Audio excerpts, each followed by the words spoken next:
ప్రైజ్లా దేవునికి మహిమ కలుగును కాక. కీర్తనల గ్రంథం 89వ అధ్యాయము 28వ వచనంలో, నా కృప నిత్యము అతనికి తోడుగా నుండజేసేదను, నా నిబంధన అతనితో స్థిరముగా నుండు అనే మాటను మనం చూస్తూ వస్తుంటాం. కృప ప్రతి ఒక్క మానవుని జీవితంలో అవసరంగా కనబడుతుంది. అందుకే మనం ఈ కాలానికి కూడా కృపాకాలం అని పేరు పెట్టినాం. ఈ కృపాకాలంలో మనం చేసే ప్రతి పొరపాటులో నుండి, ప్రతి యొక్క దేవునికి వ్యతిరేకంగా చేసే కార్యాలన్నింటిలో నుండి దేవుడు తన కృప చేత మనల్ని కాపాడుతూ వస్తున్నాడు, మనల్ని తప్పిస్తూ వస్తున్నాడు. అయితే ఈ కృప వల్ల కలిగే 7 విషయాలు మనం ధ్యానిస్తే, మొదటిగా ఇదే అధ్యాయము కీర్తనల గ్రంథం 89వ అధ్యాయం 28వ వచనంలో, నా కృప, ఆ కృప చేసే కొన్ని పనులు, కృపకున్నటువంటి కొన్ని వేరే వేరే అయినటువంటి కృపకున్నటువంటి గొప్ప గుణాలు.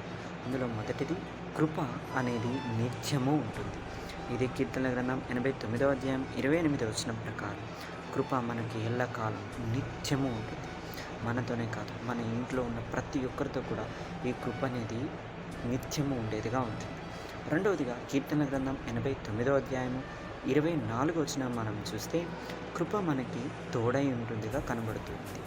ఎంతో గొప్ప విషయం కదా. కృప మనకి తోడై ఉంటుంది. ఆ కృప మనకి తోడై ఉండడం వల్ల మనం అనేక విషయాల నుండి తప్పింపబడుతూ వస్తున్నాం, అనేక మంది మనుషుల నుండి తప్పించబడుతూ వస్తున్నాం. మొదటి సమూయేలు గ్రంథం 18వ అధ్యాయంలో దావీదు కూడా సౌలు యొక్క విషపు దృష్టిలో నుండి యెహోవా కృప చేత రక్షింపబడతా వస్తున్నాడు. ఆ యొక్క దేవుని యొక్క కృప దావీదుకి తోడై ఉండే దాన్ని బట్టి దావీదు అనేక పరిస్థితుల నుండి తప్పింపబడతా వచ్చినాడు. అదేవిధంగా మూడవదిగా 2వ తిమోతి 2వ అధ్యాయము 1వ వచనంలో, కృప వలన మనము బలము పొందేవారముగా ఉంటున్నాం. ఒక బూస్ట్ తాగితే ఈ బలం రాదు, లేదా హార్లిక్స్ తాగితే ఈ బలం రాదు. ఈ బలం ఎక్కడి నుంచి వస్తుందంటే దేవుని దగ్గర నుండి, దేవుని కృప నుండి మనకి బలం వస్తుంది. 2వ దశలోనికలు 2వ అధ్యాయం 16వ వచనంలో, కృప వలన మనం గొప్ప ఆదరణ పొందింది. మనకు ఎదురవుతున్నటువంటి ప్రతి పరిస్థితిలో నుండి, మనకు ఎదురవుతున్నటువంటి ప్రతి స్థితిలో నుండి మనము, లేదా ఏడుస్తున్నప్పుడు, దుఃఖపడుతున్నప్పుడు, అనుకోని రీతిలో అనుకోని సంఘటనలు మనకు కలిగినప్పుడు, అది భయానుకూలమైనప్పుడు, మనకి వ్యతిరేకంగా ఉన్నప్పుడు, మనం దుఃఖపడుతున్నప్పుడు, ఆదరించేవారు లేనప్పుడు ఆ కృప మనకి ఆదరణించేదిగా ఉంది. ఐదవదిగా ఎఫెసీయులకు రాసిన పత్రిక 2వ అధ్యాయం 5వ వచనంలో, ఆ యొక్క కృప మనల్ని రక్షించేదిగా ఉంది. కృప వలనే మీరు రక్షింపబడి ఉన్నారని మా వాక్యం మనకు తెలియజేస్తూ ఉంటుంది.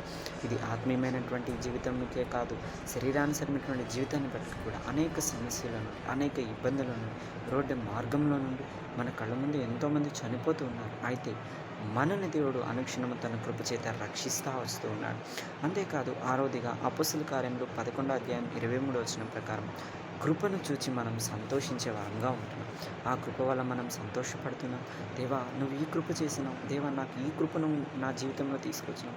ఆ సంతోషాన్ని మనం చూస్తూ వస్తున్నాం. మన జీవితంలో ఏదైతే జరగదనుకుంటున్నామో దేవుడు దాన్ని చేసి మనల్ని సంతోషింపజేస్తున్నాం. చివరిగా 7వది కీర్తనల గ్రంథం 119వ అధ్యాయం 159వ వచనం ప్రకారం ఆ కృప చొప్పున మనము బ్రతుకుచున్నావు. ఈ దినాన నువ్వు బ్రతుకుతున్నావు అంటే నువ్వు తిన్న తిండి బట్టి కాదు, నువ్వు కట్టుకున్న బట్టను బట్టి కాదు, నువ్వు ఉండే ప్రదేశాన్ని బట్టి కాదు, నువ్వు ఉండే చోటుని బట్టి కాదు. నువ్వు బిల్డింగ్లో ఉంటున్నావు కాబట్టి నువ్వు బ్రతుకుతున్నావు అనుకుంటున్నావు, ఈ ఉద్యోగం చేస్తున్నావు కాబట్టి నువ్వు బ్రతుకుతావు అనుకుంటున్నావు. కానీ కాదు, కేవలం ఆయన కృప చేత నువ్వు బ్రతుకుతావు. ఈ దినాన ఆ కృప నిత్యము నీకు తోడై ఉండాలని దేవుడు కోరుకుంటున్నాడు. దేవుడు నిన్ను జ్ఞాపకం చేసుకుంటా, ఆయన కృప నుండి తొలగిపోవద్దు. చిన్న ప్రార్థన చేస్తాం. ప్రేమ కలిగిన తండ్రి, పరిశుద్ధుడైన దేవ, నీకు అనేక వందనాలు చెల్లిస్తూ ఉంటున్నాం. సహాయపడండి ప్రభా. నీ కృప చేత నిత్యము ప్రభా మాకు తోడుగా ఉండి ప్రభా మమ్మల్ని నడిపిస్తున్నావు. అందుని బట్టి నీకు వందనాలు, స్తోత్రాలు చెల్లిస్తున్నాం. మాకు సహాయపడండి, కృప చూపించి మమ్మల్ని దయ చూపించమని ప్రార్థిస్తున్నాం. ఈ కృప చేత మేము ఎల్లకాలము ప్రతిదాన్ని జయించలాగా మాకు సహాయపడుతున్నామని యేసు వారి దివ్య నామమున అడిగి వేడుకొంచున్నాము తండ్రి. ఆమేన్. Praise the lord.